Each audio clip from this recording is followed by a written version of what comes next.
अस्सलाम वालेकुम dear students, मैं हूं सैयद अरसलान बुखारी, आपका केमिस्ट्री का टीचर। स्टूडेंट्स, आज का टॉपिक बहुत दिलचस्प होगा, बहुत मालूमात से भरा होगा, क्योंकि आज का हमारा टॉपिक है प्रोटीन्स के सोर्सेज और इस्तेमालात। तो आज हम डिटेल में डिस्कस करेंगे कि वो कौन कौन सी खुराकें हैं कि जिनके ज़रिए हम प्रोटीन्स को हासिल कर सकते हैं, या वो कौन कौन से ज़राए हैं जिनके ज़रिए हम प्रोटीन्स को हासिल कर सकते हैं। और साथ ही साथ ये भी पढ़ेंगे कि प्रोटीन्स हमारे जिस्म में जाके कौन कौन से अहम किरदार अदा कर रही है। तो ये होगा हमारा आज का टॉपिक। मेरी कोशिश होगी कि इसमें जितनी अच्छी मज़ीद इन्फॉर्मेशन मैं आपको प्रोवाइड कर सकूं मैं प्रोवाइड करूंगा। तो चलते हैं बोर्ड की तरफ और आपको बताते हैं कि प्रोटीन्स कहाँ कहाँ से मिलते हैं और कहाँ कहाँ पर इस्तेमाल होते हैं। जी, तो डियर स्टूडेंट्स, हमारे पास आज जो लेक्चर है वो है प्रोटीन्स के सोर्सेज और इस्तेमालात। डियर स्टूडेंट्स, इस लेक्चर को आज मैं 3 हिस्सों में तकसीम करूंगा। पहले हिस्से में हम प्रोटीन्स के सोर्सेस को पढ़ेंगे, दूसरे हिस्से में हम प्रोटीन्स के इस्तेमालात देखेंगे, फ़वाइद अहमियत देखेंगे, जबकि तीसरे नंबर पर हम इसी टॉपिक के एंड पर मौजूद एक टेबल जो है खुद तशख़ीसी सरगर्मी, उसको सॉल्व करेंगे। तो चलते हैं लेक्चर के पहले हिस्से में कि प्रोटीन्स के सोर्सेस क्या हैं। डियर स्टूडेंट्स, प्रोटीन्स के सोर्सेस पढ़ते वक्त याद रखिएगा, मैंने आपको एक दफ़ा पहले भी बताया था कि कार्बोहाइड्रेट्स, प्रोटीन्स, लिपिड्स जितने भी हैं उनके जो सोर्सेज होते हैं वो हमेशा जानदार चीज़ें हुआ करती हैं। गैर जानदार चीज़ों से कुछ नहीं मिलेगा। तो प्रोटीन्स के जो सोर्सेज हैं वो भी जानदार चीज़ें ही हैं और हमने उनको 2 हिस्सों में तकसीम कर दिया है। एक इनके एनिमल सोर्सेज हैं, मतलब जानवरों से हम कैसे हासिल कर सकते हैं, और एक है पौधों। तो प्रोटीन्स के ये 2 ही सोर्सेज हैं, एनिमल सोर्सेज हैं या प्लांट सोर्सेज हैं।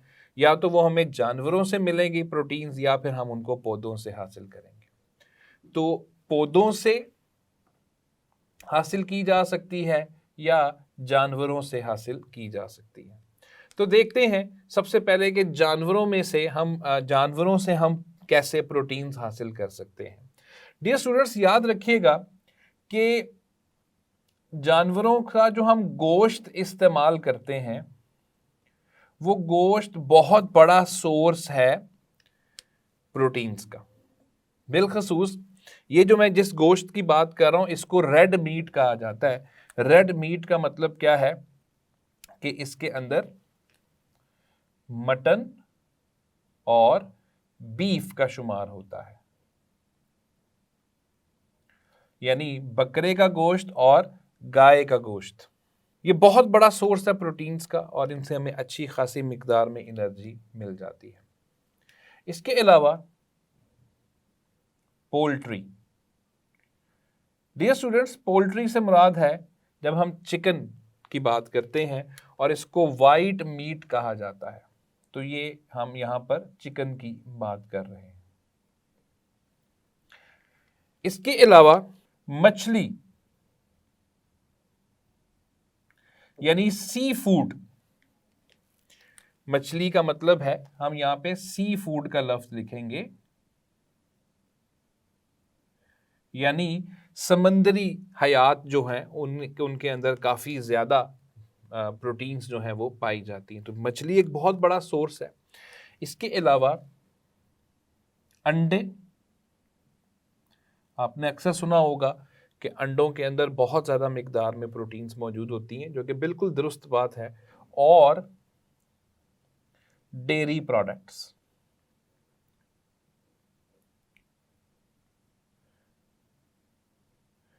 डियर स्टूडेंट्स, ये वो सारे सोर्सेज हैं जो जानवरों से हमें मिलते हैं, यानी जानवरों से मिलने वाली प्रोटीन्स के सोर्सेज ये हैं। गोश्त एक बहुत बड़ा कह लीजिए कि सोर्स है जिससे हमें प्रोटीन मिल जाएगा। पोल्ट्री, मछली, अंडे और डेयरी प्रोडक्ट्स। डेयरी प्रोडक्ट्स के अंदर मिल्क यानी दूध, दही, पनीर, इन सब का शुमार होता है। पौधों से मिलने वाली जो सोर्सेज हैं, पौधों से जो हमें मिलते हैं प्रोटीन के, उसमें सबसे जो बड़ा सोर्स है वो तो है जो दालें हम खाते हैं। तो किसी भी किस्म की हम जो दाल खाते हैं, हमारे घरों में पकती है, तो दालों के अंदर बहुत ज़्यादा मिकदार के अंदर प्रोटीन्स जो हैं वो मौजूद होती हैं। इसी तरह फलियां, जिनको ग्रेन्स कहा जाता है, ये फलियां भी अक्सर हम पकते हुए हमारे घरों में देखते हैं। ग्रेन्स इनको कहा जाता है। इनमें बहुत ज़्यादा मिकदार प्रोटीन्स की इनके अंदर मौजूद होती है। देखा जाए तो एक अंदाजे के मुताबिक सबसे ज़्यादा, यानी एक कहा जाता है कि अगर हमारे पास एक पाव गोश्त है तो एक पाव गोश्त और आधा किलो के करीब जो फलियां हैं उनके अंदर सेम एक जितना प्रोटीन कंटेंट जो है वो हमें नज़र आता है। इसके अलावा बहुत सारे बीज हैं जिनको हम इस्तेमाल करते हैं हमारी कॉमन लाइफ में। आपने अक्सर सुना होगा सोयाबीन, और सोयाबीन का ऑयल भी बनता है, और इस ऑयल में हम चीज़ें फ्राई करके या खाने पकाने के अंदर भी सोयाबीन इस्तेमाल करते हैं। तो वो जो सोया होता है, उसका जो बीज होता है, उसके अंदर बहुत ज़्यादा मिकदार में प्रोटीन्स जो हैं वो मौजूद होते हैं। इसके अलावा फ्रूट्स के अंदर से भी हम प्रोटीन्स को हासिल करते हैं। तमाम फ्रूट्स में नहीं, लेकिन चंद एक फ्रूट्स के अंदर प्रोटीन्स कुछ कुछ मिकदार के अंदर मौजूद होती है। सो डियर स्टूडेंट्स, ये हैं वो तमाम सोर्सेज जिनके ज़रिए हम प्रोटीन्स को हासिल करते हैं। तो ये वो सोर्सेज हैं जो जानवरों से हम लेते हैं, और ये वो सोर्सेज हैं जो बेसिकली प्लांट्स से हम हासिल करते हैं। अब आते हैं दूसरे हिस्से की तरफ कि प्रोटीन्स के इस्तेमालात क्या हैं।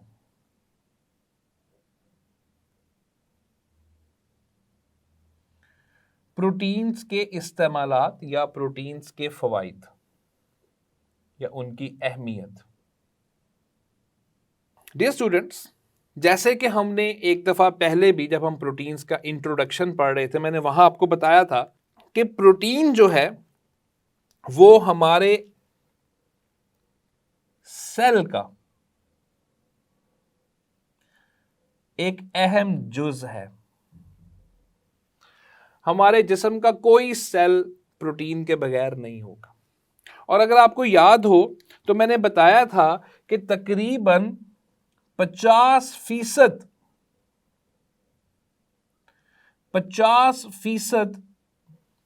हमारे सेल का जो खुश्क वेट होता है वो प्रोटीन्स के ऊपर बेस करता है। क्योंकि ज़्यादातर हमारे सेल्स के अंदर पानी होता है, अगर पानी निकाल दिया जाए, जो ड्राई वेट होता है उसमें 50% जो है वो प्रोटीन्स हमारे सेल के अंदर पाई जाती है। इसके अलावा डियर स्टूडेंट्स, हमारे सेल के अंदर प्रोटोप्लाज्म होता है, और इस प्रोटोप्लाज्म को बनाने के लिए प्रोटीन ही इस्तेमाल होते हैं। अब ये प्रोटोप्लाज्म क्या चीज है? प्रोटो का मतलब होता है जानदार, हयात, जिंदा रहने वाली चीजें। प्रोटो मतलब लिविंग, और प्लाज्म का मतलब होता है जेल। हमारे सेल के अंदर जितना भी हमें फ्लूइड नजर आता है वो सब क्या कहलाता है? प्रोटोप्लाज्म। बायोलॉजी स्टूडेंट्स को बेहतर पता होगा, कंप्यूटर स्टूडेंट्स के लिए मैं आपको इंफॉर्मेशन दे देता हूं कि हमारा जो सेल होता है उसके बाहर एक दीवार होती है जिसको हम कहते हैं सेल मेम्ब्रेन। उस सेल मेम्ब्रेन के अंदर जितना भी फ्लूइड नजर आता है, उसके अंदर जितनी भी चीजें पड़ी हैं, सबको कुल मिला के हम प्रोटोप्लाज्म का नाम देते हैं। इसका मतलब क्या हुआ कि ये जो दो बातें हैं, ये दो बातें अलग नहीं है। जब ऊपर कह दिया गया कि हमारे सेल का ड्राई वेट जो है वो 50% प्रोटीन्स का है, तो सेल के अंदर प्रोटोप्लाज्म ही होता है। इसका मतलब है सेल के अंदर जो कुछ है उसको कुल मिला के प्रोटोप्लाज्म कहा जाता है, और प्रोटोप्लाज्म के अंदर प्रोटीन जो है वो वाज़े मिकदार में हमें नजर आती है। मैं इसकी एक मिसाल आपको देता हूं। एक प्रोटीन एक्टिन, एक्टिन नाम की एक प्रोटीन हमारे सेल्स के अंदर पाई जाती है। अब ये एक्टिन क्या करती है? ये एक्टिन एक और प्रोटीन के साथ मिलती है जो कि है ट्यूबुलिन। एक्टिन और ट्यूबुलिन ये हमारे सेल्स के अंदर पाई जाती है, दोनों। और ये दोनों मिलकर हमारे सेल के अंदर जितना भी फ्रेमवर्क हमें नजर आता है ना, वो बनाती है, जिसका नाम है साइटोस्केलेटन। यानी हमारे सेल का प्रोटोप्लाज्म बनाती है। और उसका फायदा क्या है? उसका फायदा यह है कि हमारे सेल को जो एक खास शेप मिली हुई है, जो एक खास साख्त मिली हुई है, जो एक शक्ल मिली हुई है, वो इसकी वजह से, इसका मतलब है ये सेल को इंटैक्ट रखती है, ये सेल को कोलैप्स होने से, तबाह होने से बचाती है। तो हमारे सेल के अंदर जो अल्लाह ताला ने ये दो प्रोटीन्स बनाई हैं, इन प्रोटीन्स ने हमारे सेल को यूं पकड़ के रखा हुआ है। तो हमारे सेल को एक खास साख्त, उसकी जो शक्ल है, उसका जो स्ट्रक्चर है, उसकी जो शेप है, वो सारी शेप देना असल में इनकी जिम्मेदारी होती है। तो हमारा सेल जो है वो सारा का सारा प्रोटीन्स के ऊपर ही बुनियाद करता है, बेस करता है। तो ये ध्यान में रखिएगा कि प्रोटीन हमारे सेल का जुज है और ये 50% हमारे सेल्स में पाया जाता है। इसके अलावा प्रोटोप्लाज्म जितना भी है हमारे सेल के अंदर, उस सब को बनाने में प्रोटीन लाजम और मलजूम है। अब चलते हैं दूसरे इस्तेमाल की तरफ। प्रोटीन एक एनर्जी सोर्स है हमारे जिस्म का। प्रोटीन एक एनर्जी सोर्स है हमारे जिस्म का। एनर्जी सोर्स से मुराद क्या है? कि हम जो ताकत लेते हैं, उस ताकत के अंदर, यानी जो एनर्जी हम हासिल करते हैं खुराक के अंदर मौजूद चीज़ों की, उसमें प्रोटीन एक बहुत बड़े फैक्टर के तौर पे किरदार अदा करता है। इसको समझना बहुत बहुत बहुत ज़्यादा ज़रूरी है डियर स्टूडेंट्स। अब यहाँ पर मैं एक पुराने टॉपिक में से एक बात निकालता हूँ, जो इससे पहले ही आप लोग पढ़कर आए हैं, कि प्रोटीन्स किससे मिलकर बनते हैं? आपने पढ़ा है प्रोटीन्स अमाइनो एसिड्स से मिलकर बनते हैं। ठीक है, ये बात तो बहुत सारे बच्चे कहेंगे कि सर ये पुरानी हो गई है। ठीक है, पुरानी हो गई है, कोई बात नहीं। मेरा ये सवाल है कि प्रोटीन्स जब टूटेंगे तो क्या बनाएंगे? तो डियर स्टूडेंट्स, जिनसे मिलकर कोई चीज बनती है ना, जब वो टूटती है तो वो उसी में कन्वर्ट होती है। तो अगर प्रोटीन्स अमाइनो एसिड से बन रहे हैं, इसका मतलब है कि जब हम प्रोटीन को तोड़ेंगे तो प्रोटीन टूट के वापस किस में कन्वर्ट हो जाएगी? अमाइनो एसिड में। और जब वो टूटेगी तो वो टूटेगी कैसे? अमाइनो एसिड्स जुड़े कैसे थे? एक बॉन्ड बना के, जिसका नाम क्या था? Peptide bond. और पेप्टाइड बॉन्ड में एनर्जी स्टोर हुई थी। जब हम प्रोटीन खाएंगे, प्रोटीन खा के वो हमारे डाइजेस्टिव सिस्टम में जाएगी, डाइजेस्टिव सिस्टम में जाके हम उसको तोड़ेंगे। और जब उसे तोड़ेंगे तो जब ये पेप्टाइड बॉन्ड टूटेगा, तो इस पेप्टाइड बॉन्ड के टूटने से एनर्जी खारिज होगी, और वो एनर्जी हम अपने जिस्म के दीगर कामों के लिए इस्तेमाल करेंगे। अब इस पूरे मैकेनिज्म को समझना तमाम स्टूडेंट्स के लिए बेहद जरूरी है। हमने, फर्ज कीजिए कि हमने खाई प्रोटीन वाली खुराक। ठीक है जी, हमने प्रोटीन वाली खुराक खाई, ये हमारे जिस्म में गई, हमारे मैदे में गई, और मैदे में मौजूद जो एसिड है, हाइड्रोक्लोरिक एसिड, उसके अंदर अल्लाह ताला ने कुछ एंजाइम्स बनाए हुए हैं। उन एंजाइम्स को एक खास नाम दिया जाता है। डियर स्टूडेंट्स, उन एंजाइम्स को कहा जाता है कि वो हैं प्रोटीएसिस।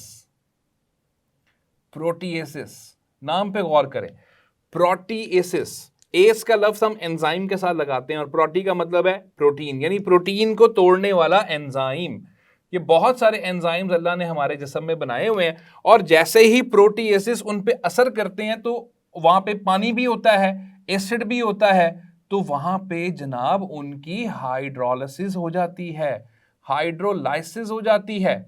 आप इसको हाइड्रोलिसिस भी पढ़ सकते हैं। तो हाइड्रोलाइसिस या हाइड्रोलिसिस जब होती है तो प्रोटीन वाली खुराक वापस टूटकर अमाइनो एसिड्स के अंदर कन्वर्ट हो जाती है। तो वहां से बहुत ज्यादा मिकदार में अमाइनो एसिड्स बन जाते हैं। और डियर स्टूडेंट्स, इस पूरे अमल में बहुत ज्यादा एनर्जी खारिज होती है, और उसी एनर्जी को फिर हम लोग इस्तेमाल करते हैं हमारे दीगर बॉडी के फंक्शंस में। तो ये एक बहुत बड़ा एनर्जी सोर्स है। मैं यहाँ पे ये निशान लगा देता हूँ जिससे आपको पता चलेगा कि यहाँ से अच्छी खासी मिकदार एनर्जी की खारिज होती है। और ये कौन से बॉन्ड्स टूट रहे हैं? ये वही पेप्टाइड बॉन्ड्स टूट रहे हैं जो इससे पहले हम लोग टॉपिक में पढ़कर आए हैं। तो प्रोटीन एक एनर्जी सोर्स भी है। अब यहां से आपको अंदाजा होगा डियर स्टूडेंट्स, बहुत सारे बच्चे सोचेंगे, वो कहेंगे सर इस तरह तो हमारे जिस्म में सारी हेमोग्लोबिन को टूट जाना चाहिए। बेटा जिस जिस प्रोटीन को तोड़ने के लिए एंजाइम होगा वो प्रोटीन टूटेगी, जिस जिसको नहीं तोड़ने के लिए एंजाइम होगा वो नहीं टूटेगी। इससे कबल भी जब हम कार्बोहाइड्रेट्स का टॉपिक पढ़ रहे थे, मैंने वहां पे बड़ा क्लियर कर दिया था कि हम सेलुलोज को डाइजेस्ट नहीं कर सकते। हम सेलुलोज को डाइजेस्ट क्यों नहीं कर सकते डियर स्टूडेंट्स? क्योंकि उसको डाइजेस्ट करने का निज़ाम अल्लाह ने हमारे जिस्म में बनाया ही नहीं है। इसी तरह जिन प्रोटीन्स को डाइजेस्ट करने के लिए एंजाइम्स मौजूद होंगे उन्हीं को डाइजेस्ट किया जा सकता है, जिनके नहीं होगा वो डाइजेस्ट नहीं होंगी। तो ये था दूसरा इसका इस्तेमाल, दूसरा फ़ायदा कि प्रोटीन एक एनर्जी सोर्स के तौर पर हमारी खुराक में मौजूद है। डियर स्टूडेंट्स आगे चलते हैं। हमारे जिस्मों के अंदर, हमारे जिस्मों में प्रोटीन्स जो हैं वो बतौर एंजाइम्स भी काम करते हैं। प्रोटीन्स हमारे जिस्मों में बतौर एंजाइम्स काम करते हैं। यहां पर हमारे स्टूडेंट्स को एंजाइम्स के बारे में पता होना चाहिए। बायोलॉजी स्टूडेंट्स को तो क्लियर होता है बहुत सारा, लेकिन हमारे जो कंप्यूटर के स्टूडेंट्स हैं वो इसको समझने से कासिर होते हैं। तो मैं अब आपको समझाता हूं कि एंजाइम्स क्या होते हैं। डियर स्टूडेंट्स, एंजाइम्स होते हैं ऐसे केमिकल्स, और एक बात ध्यान में रखिएगा, एंजाइम्स हमारे जिस्म में प्रोटीन्स ही हैं। प्रोटीन्स ही एंजाइम के तौर पे काम कर रहे हैं। बहुत सारे बच्चों को यह लगता है कि सारे के सारी प्रोटीन्स एंजाइम्स हैं। नहीं, प्रोटीन्स बहुत ज्यादा है हमारे जिस्म में, उनमें से चंद एक प्रोटीन्स एंजाइम्स के तौर पे काम कर रही है। अब इनका काम क्या है? ये ऐसे केमिकल्स हैं जो रिएक्शन को कैटलाइज करवाते हैं। कैटलाइज करवाने से क्या मुराद है? कैटलाइज करवाने से मुराद है कि ये रिएक्शन को चलाते हैं।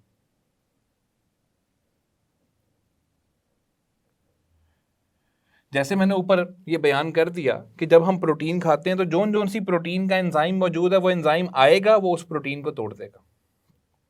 तो ये उस रिएक्शन को क्या कर देगा? कैटलाइज करवा देगा, उस रिएक्शन को चला देगा। यानी अगर वो ना होता तो शायद वो रिएक्शन ना चलता। तो ये उस लिए ही मौजूद है ताकि ये उस रिएक्शन को क्या कर सके? चला सके। प्रोटीन्स जो हैं वो हमारे जिस्म में बतौर एंजाइम्स काम कर रहे हैं। और याद रखिएगा, हमारे जिस्म में जितने भी एंजाइम्स हैं वो सब के सब प्रोटीन्स हैं, सब के सब प्रोटीन्स हैं।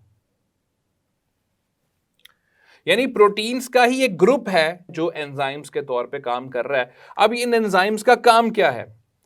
इसका फायदा देखें डियर स्टूडेंट्स, आप इसका फायदा देखें, आप इसके फायदे से खुद ही समझ जाएंगे। मैं यहां पे इसका फायदा लिखता हूं, एंजाइम्स कहां कहां पे काम कर रहे हैं, जरा गौर से देखिएगा। हमारे जिस्म की पीएच को कंट्रोल करते हैं। इससे बड़ा क्या फंक्शन होगा जी? पीएच को कंट्रोल करते हैं। एंजाइम्स हमारे जिस्म की पीएच को कंट्रोल करते हैं। पीएच में मामूली सा चेंज जो है वो इंसान की जान भी ले सकता है। हमारा जितना भी डाइजेस्टिव सिस्टम है, हमारा जितना भी डाइजेस्टिव सिस्टम है वो सारा के सारा एंजाइम्स के ऊपर ही बेस करता है। मिसाल के तौर पे हम ग्लूकोज, हम जो कुछ भी खाते हैं, जैसे हमने स्टार्च खाया तो स्टार्च को तोड़ने के लिए अमाइलेज नाम का एंजाइम मौजूद है। इसी तरह हम जो चीज़ भी खाएंगे उसको डाइजेस्ट करने के लिए एंजाइम मौजूद है। एंजाइम नहीं उस काम को चलाना है। तो हमारा सारा डाइजेस्टिव सिस्टम जो है वो एंजाइम्स के ऊपर बेस करता है। इसी तरह और बहुत सारी जगहों पे हमारे एंजाइम्स जो हैं वो बड़े अहम अहम किरदार जो है वो कर रहे हैं। लेकिन इसमें एक बात ध्यान में रखिएगा डियर स्टूडेंट्स, एंजाइम्स जो होते हैं वो बहुत बहुत ज़्यादा खास होते हैं। खास से क्या मुराद है? ये बड़े स्पेसिफिक होते हैं। यानी एक एंजाइम के जिम्मे जो काम लगा दिया गया उसने वही काम करना है, वो किसी और काम के अंदर टांग नहीं अड़ाएगा। मैं आपको मिसाल देता हूं। आपके पास एक एंजाइम है अमाइलेज, हमारे जिस्म में मौजूद है। अब अमाइलेज का काम है कि उसने स्टार्च को तोड़ना है। वो अमाइलेज सिर्फ स्टार्च को ही तोड़ेगा, हमारी खुराक के अंदर मौजूद ग्लूकोज है वो ग्लूकोज को कुछ नहीं करेगा। तो ये बात ध्यान में रखिएगा कि एंजाइम्स जो होते हैं वो बड़े खास होते हैं अपने काम करने के अंदाज में। उन्हें जो एक काम दे दिया गया है, उनके सुपुर्द कर दिया गया, उन्होंने वही काम करना है, उन्होंने कोई और काम नहीं करना। तो हमारे जिस्म में जितने भी एंजाइम्स हैं वो सारे के सारे एंजाइम्स प्रोटीन्स हैं, प्रोटीन्स ही एंजाइम्स के तौर पे काम कर रहे हैं। मिसाल के तौर पे अमाइलेज, मिसाल के तौर पे रेनिन, रेनिन हमारे मैदे में मौजूद होता है। पेप्सिन, पेप्सिन हमारे मैदे में मौजूद होता है जो कि डाइजेशन करवाता है। ट्राइप्सिन भी हमारे डाइजेस्टिव सिस्टम का एंजाइम है, ये भी चीज़ों की तोड़ फोड़ करवाता है यानी डाइजेशन करवाता है। तो जितने भी एंजाइम्स आपको नजर आएंगे डियर स्टूडेंट्स, वो सारे के सारे एंजाइम्स जो हैं वो कौन होंगे, वो प्रोटीन्स ही होंगे। तो एक तो ये रिएक्शन चलाते हैं, मैंने आपके सामने लिख दिया, केमिकल्स जो रिएक्शन को कैटलाइज करवाते हैं, तेज करवाते हैं। दूसरा एक और काम है एंजाइम्स का, एक और काम है डियर स्टूडेंट्स, वो काम क्या है, ये मॉलिक्यूल्स को ना, एंजाइम्स जो होते हैं ये मॉलिक्यूल्स को बाइंड करते हैं यानी मॉलिक्यूल्स को आपस में जोड़ते हैं। ये इनका बड़ा अहम किरदार है। तब तक रिएक्शन नहीं होगा जब तक वो दो मॉलिक्यूल्स को जोड़ेंगे नहीं। तो मॉलिक्यूल्स को जोड़ना, उनको बाइंड करना इनकी सबसे बड़ी एक अहम रिस्पॉन्सिबिलिटी होती है। तो ये भी एंजाइम्स का एक किरदार है कि एंजाइम्स जो है वो इसके तौर पे किरदार अदा कर रहे हैं। तो सेल के जुज के तौर पे मैंने आपको एक्टिन और ट्यूबुलिन वगैरह बताई है। इसके अलावा एनर्जी सोर्स में बेतहाशा प्रोटीन्स हैं जो टूटती हैं, और प्रोटीएसिस एक ऐसी टर्म बताई है जो आपने ज़हन में रखनी है। बतौर एंजाइम्स मैंने काफ़ी सारे नाम आपके सामने लिए हैं, लेकिन हम यहाँ पे सिर्फ एक दो का नाम लिखेंगे। मिसाल के तौर पर बतौर एंजाइम जब ये काम कर रहे होते हैं तो अमाइलेज और पेप्सिन, ये दो मैंने मशहूर आपको एंजाइम्स जो हैं वो बता दिए हैं, अमाइलेज और पेप्सिन। अगर आप दीगर और नाम भी देखना चाहें तो वो भी आप उसको साथ में अटैच कर सकते हैं। चलिए स्टूडेंट्स आगे चलते हैं। एक बात ज़हन में रखिएगा कि जो प्रोटीन्स हैं, ये प्रोटीन्स हमारे जिस्म की साख्त में भी बहुत किरदार अदा करते हैं, हमारे जिस्म की साख्त में बहुत किरदार अदा करते हैं। मैं यहां पर एक प्रोटीन का जिक्र करना चाहूंगा और उस प्रोटीन का नाम है कोलेगन। डियर स्टूडेंट्स, कोलेगन हमारे स्केलेटन का हिस्सा है, हमारे ढांचे का हिस्सा है।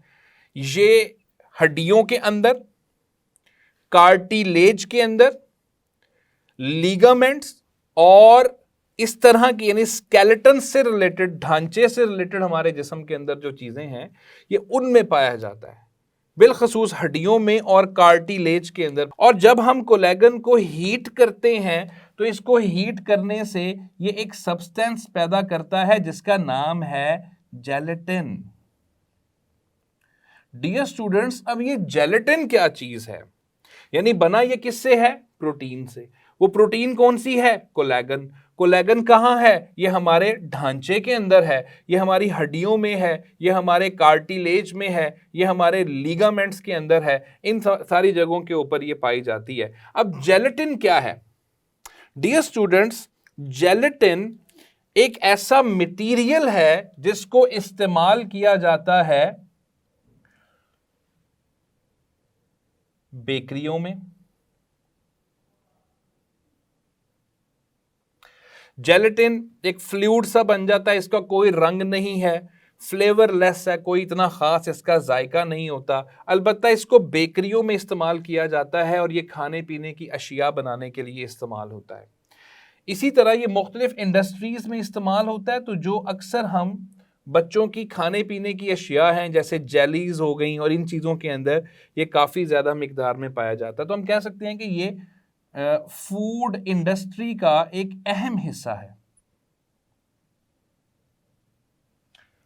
इसके अलावा डियर स्टूडेंट्स, बहुत सारी अद्वियात बनाने में भी ये इस्तेमाल होता है। तो अद्वियात साजी में भी जेलेटिन इस्तेमाल होता है। और भी जेलेटिन के बहुत सारे फवायद हैं। तो आप देखिए कि किस तरह हम जेलेटिन जो कि हम एक प्रोटीन से निकाल रहे हैं उसको हम कितनी सारी इंडस्ट्रीज के अंदर इस्तेमाल कर रहे हैं। और ये कोलेजन का फायदा आप देखें कि ये हमारे जिस्म के अंदर मौजूद है। और कोलेजन का देखें फायदा एक तो ये भी निकल रहा है कि उससे हम जेलेटिन बना रहे हैं। एक और फायदा क्या है कि हमें जितना भी ताकत चाहिए मूवमेंट करने में वो हमें ढांचा देता है हमारा। और ढांचा हड्डियों और कार्टिलेज के ऊपर बेस करता है। ये जो हम मूवमेंट कर रहे हैं मसल्स की वजह से कर रहे हैं, और मसल्स की जो मूवमेंट होती है उसमें लीगामेंट्स और टेंडन्स जो हैं वो बड़ा अहम किरदार अदा करते हैं। तो इसका मतलब है कि कोलेजन हमारे ढांचे का हिस्सा है। तो जितनी भी सपोर्ट है या जितनी भी मूवमेंट है, एक जगह से दूसरी जगह जाना, एक ही जगह पे खड़े रह के हरकत करते रहना, वो सब के अंदर कोलेजन का किरदार बहुत अहम है। और कोलेजन के साथ कभी कभार एक प्रोटीन और मिल जाती है जिसका नाम है इलास्टिन। तो कोलेजन और इलास्टिन मिलकर हमारे मसल्स को ताकत देते हैं। तो डियर स्टूडेंट्स, आप देखें कि ना सिर्फ जिस्म की साख्त है, जिस्म में ताकत का मामला है, चलने फिरने में, भाग दौड़ करने में, तमाम एक्टिविटीज करने में प्रोटीन्स हमें कितना ज्यादा अहम जो है ना वो किरदार अदा कर रही है। इसके अलावा जब कोलेजन से जेलेटिन बनाया जाएगा बहुत बड़ा फायदा है प्रोटीन्स का। डियर स्टूडेंट्स, आगे मूव करते हैं।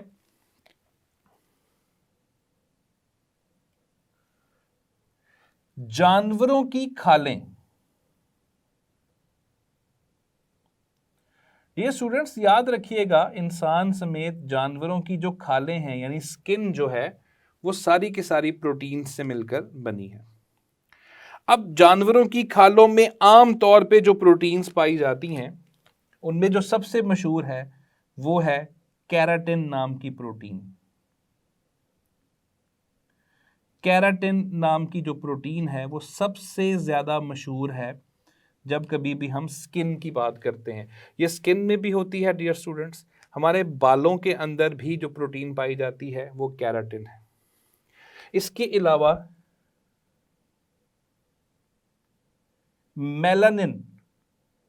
मेलानिन भी हमारे स्किन के अंदर एक प्रोटीन पाई जाती है। इसका किरदार हमारी स्किन को रंग देने के ऊपर करता है, बेस करता है। बताने का मकसद क्या है? बताने का मकसद ये है कि हमारी जितनी भी खालें हैं जानवरों की, इंसानों की, उन सब की जो खालें हैं वो असल में प्रोटीन से मिलकर बनी है। तो प्रोटीन्स का ये फायदा भी आ जाएगा। अब जानवरों की खालों को हम कहाँ इस्तेमाल करेंगे? जितनी भी चमड़ा साज फैक्ट्रीज हैं, चमड़ा बनाने वाली जो फैक्ट्रीज हैं,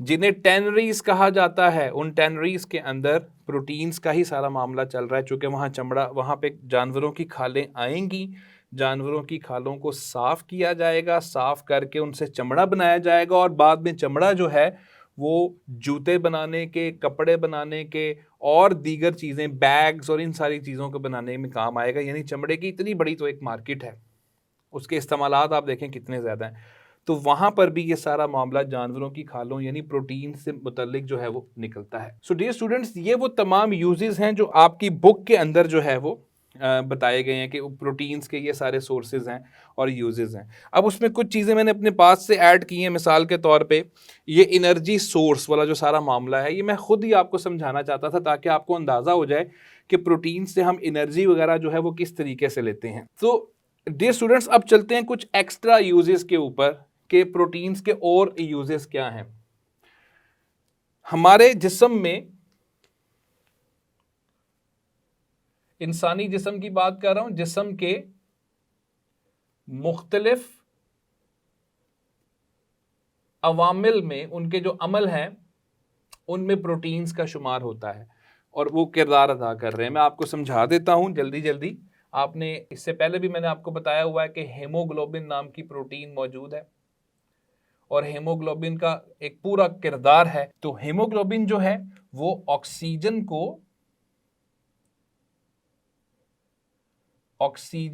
कैरियर है, यानी ये ऑक्सीजन को कैरी करता है पूरे जिस्म में।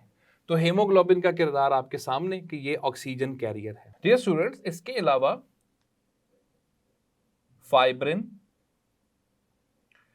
फाइब्रिन हमारे खून में मौजूद है और ये खून की क्लॉटिंग करती है, यानी खून के जमने में किरदार अदा करती है।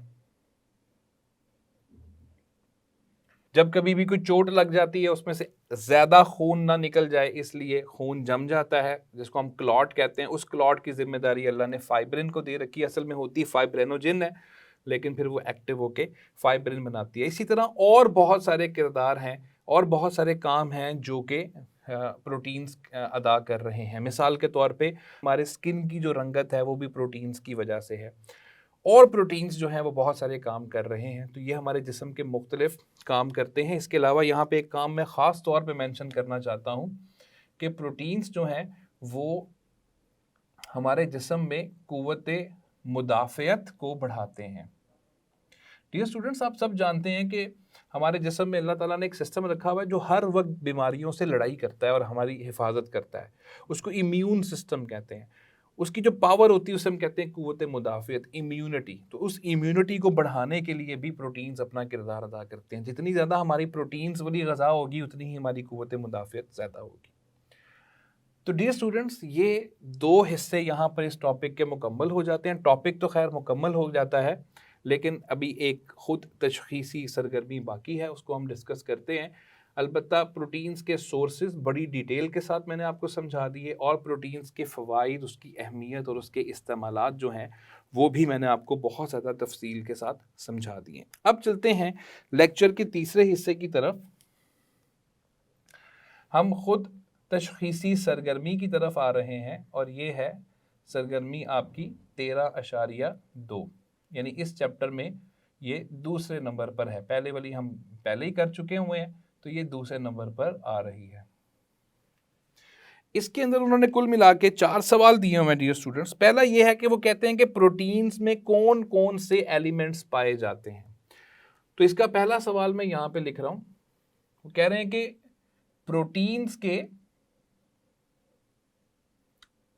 प्रोटीन्स के एलिमेंट्स बताएं।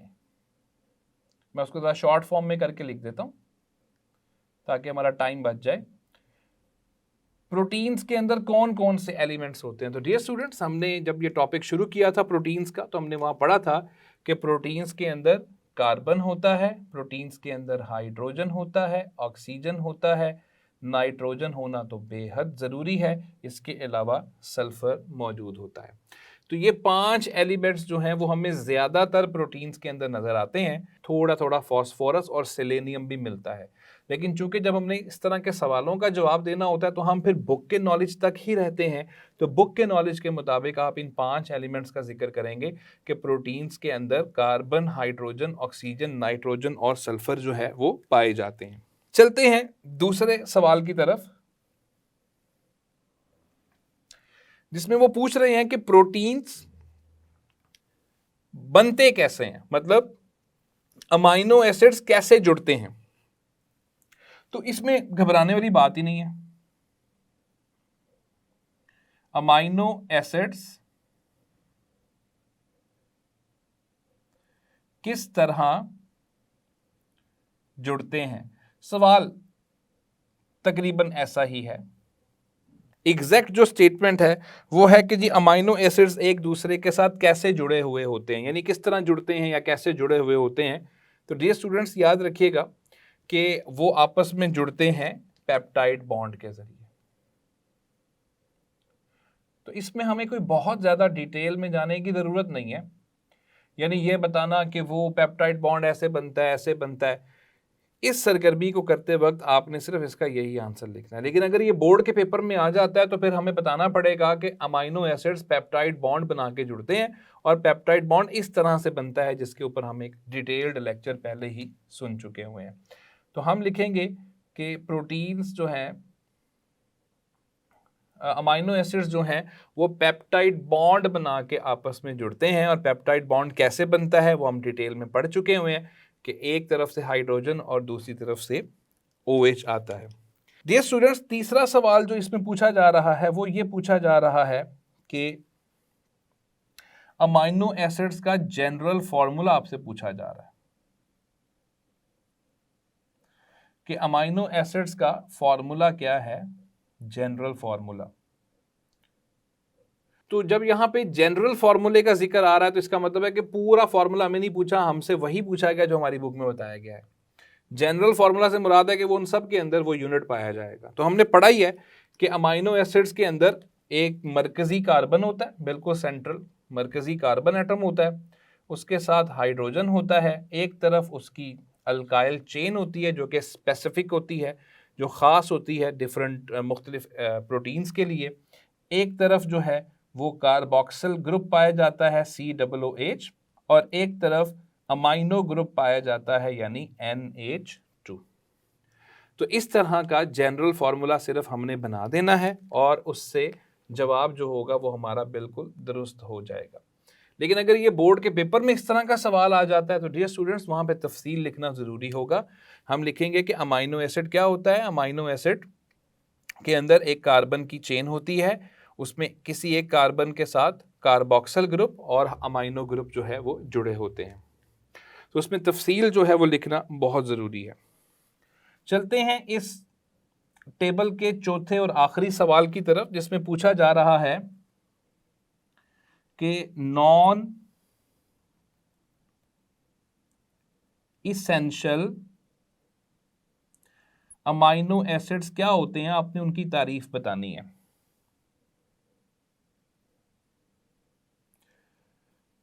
कि नॉन इसेंशियल अमाइनो एसिड्स क्या होते हैं। डियर स्टूडेंट्स, अगर आप पिछला टॉपिक याद करें जिसके अंदर हमने ये पढ़ा था कि प्रोटीन्स क्या होते हैं और प्रोटीन्स किससे मिलकर बनते हैं, वहाँ हमने पढ़ा था कि अमाइनो एसिड्स की दो अकसाम हैं, एक है इसेंशियल अमाइनो एसिड्स और एक है नॉन इसेंशियल अमाइनो एसिड्स। और इन दोनों में फ़र्क क्या है। नॉन इसेंशियल का मतलब है कि वो गैर ज़रूरी हैं, और गैर ज़रूरी क्यों हैं, क्योंकि हमारा जिस्म ही उनको बना सकता है। तो हमारा जिस्म उनको बना सकता है, इसलिए वो ज़रूरी नहीं रहे कि हम उनको बाहर से हासिल कर सकें। जबकि जिन अमाइनो एसिड्स को हमारा जिस्म नहीं बना सकता फिर वो हमें बाहर से लेने पड़ते हैं, यानी वो बहुत ज़रूरी हैं, जिनका नाम है इसेंशियल अमाइनो एसिड्स। तो dear students, non essential amino acids कौन से हुए? ऐसे अमाइनो एसिड्स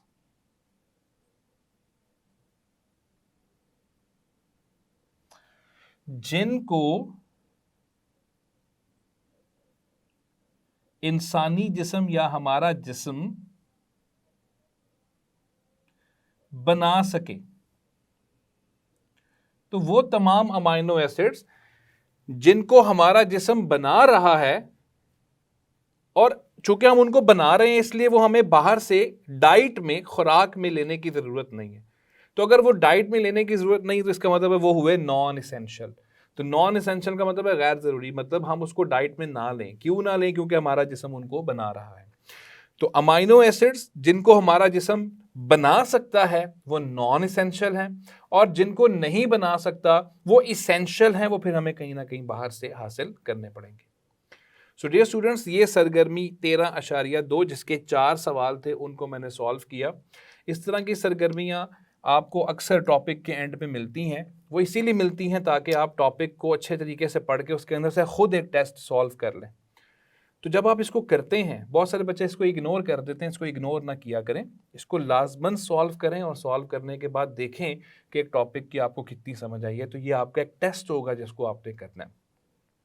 तो ये है आज का हमारे पास टॉपिक, जिसमें प्रोटीन्स के सोर्सेज हमने डिटेल में एक्सप्लेन कर लिए, उसके इस्तेमालात, जिसमें बहुत सारी चीज़ें मैंने आपको एक्स्ट्रा नॉलेज की सूरत में बताई हैं, और साथ ही साथ सरगर्मी 13.2 जो है उसको हमने सॉल्व किया है। इसकी प्रैक्टिस लाजमन कीजिएगा। इन सोर्सेज को और यूजेस को लॉन्ग क्वेश्चन के तौर पे लाजमन प्रिपेयर कीजिएगा।